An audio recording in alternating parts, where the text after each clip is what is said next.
This is Social Skills Coaching, a podcast brought to you by Newton Media Group and Patrick King Consulting. Today is Friday, November 5th, 2021. Today we're taking an excerpt from Patrick King's book, The Science of Attraction: What Behavioral and Evolutionary Psychology Can Teach Us About Flirting, Dating, and Mating. This book is an in-depth look at human attraction and recommends highly actionable steps to take your dating life to the next level. No tricks, no manipulation, only getting inside the human psyche. Thanks for joining us today, and here's today's episode.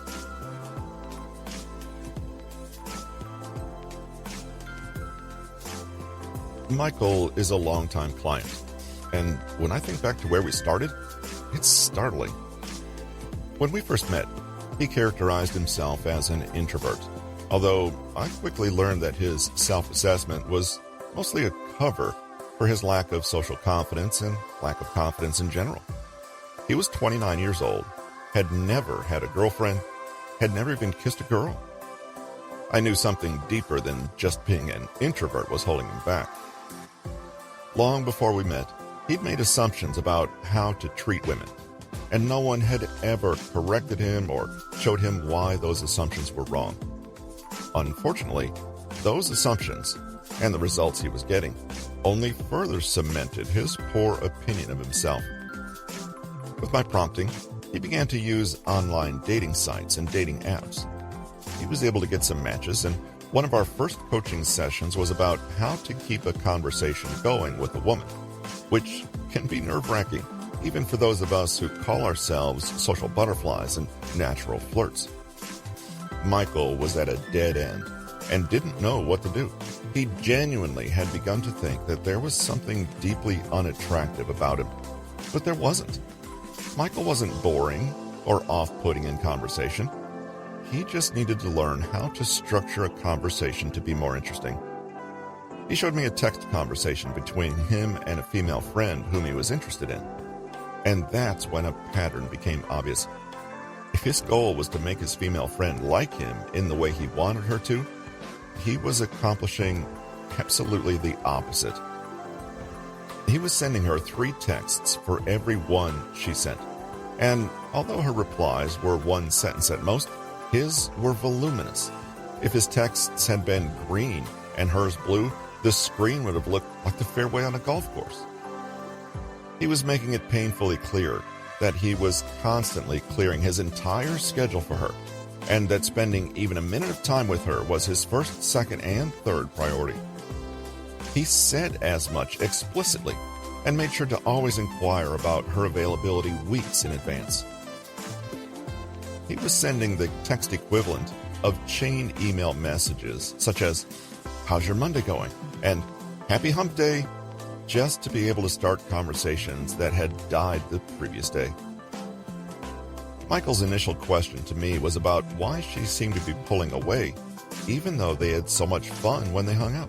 He really liked this girl, and was treating her with what he thought was a flattering amount of attention.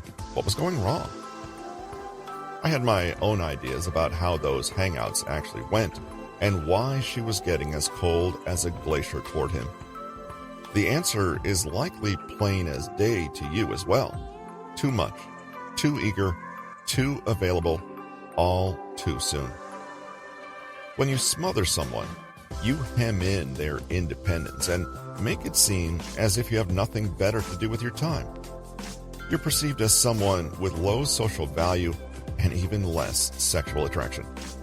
There's no mystery or compelling reason for others to be interested in you, because you've already presented them with everything they could want from you.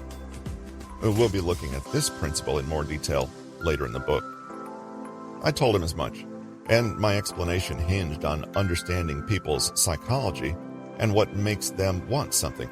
But even beyond psychology, I had to tell Michael that sex, dating, relationships, they were all about attraction. How much we attract one another boils down to the unconscious triggers that make people act one way versus another. It was logical and instinctual, but there was no hard evidence I could generally use to explain it. You generally know the logic, but it can be difficult to articulate because your argument can also be boiled down to, well, this is my opinion from my experiences. I had plenty of anecdotal knowledge from my own experiences and even those of other clients, but I thought there must be other things I could draw on to support my advice and opinion. This got me thinking. I know that I have a pretty good chance of being correct when I make reads like that, but was there a way I could bolster and improve my understanding of what makes people act unconsciously? Even better, could I find peer-reviewed studies of the unconscious markers that create effective flirting, lead to sex, and emulate love?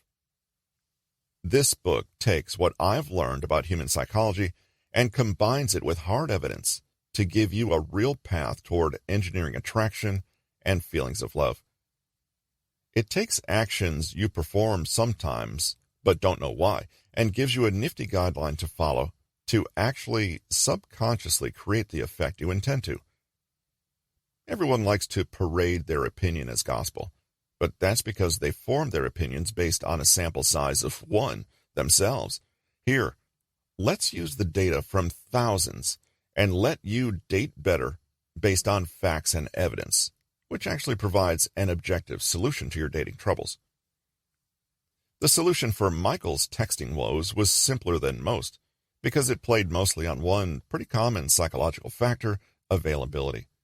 As you'll see, there's a lot of evidence to suggest that we tend to think that people who are less available have higher mater value and are therefore more attractive. My prescription for Michael was to avoid always initiating the conversation, to match the intervals of her replies, to actively spend time with other women, and to be less available when making plans with her. Now, I get it. Most situations are much more complex than this one. But when you can make something as unpredictable as emotion and attraction a little bit more predictable, it gives you a massive advantage in generating the type of attraction you've always wanted. Our focus here will not be on opinion, but on taking peer-reviewed research and creating ways to apply their findings to our everyday life. Sometimes the common wisdom will be vindicated, but sometimes you may be surprised that the old gender stereotypes are not always accurate or useful. Is this book for people who are looking to increase their chances of getting the opposite sex into bed? Or is it for those who value long-term relationships and marriage? Well, it's both. The reason is because both journeys usually start with that all-important step, attraction. Luckily, even though attraction seems so hard to put your finger on, the science can help us understand what actually makes us look like good potential mates and what doesn't. My hope is that whatever your ultimate goal for yourself, you're able to use this book as part textbook and part instruction to help you build the kind of romantic connections you want. On behalf of Patrick King, this is Russell with Newton Media Group, and we thank you for allowing us to be with you today and for taking the time to listen to the podcast.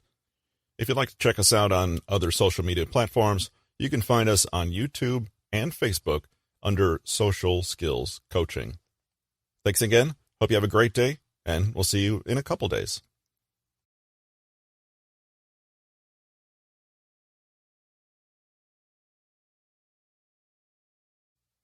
Hope you enjoyed today's episode.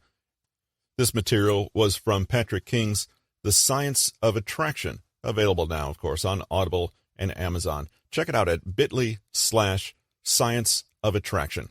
That link and many others are in the show notes.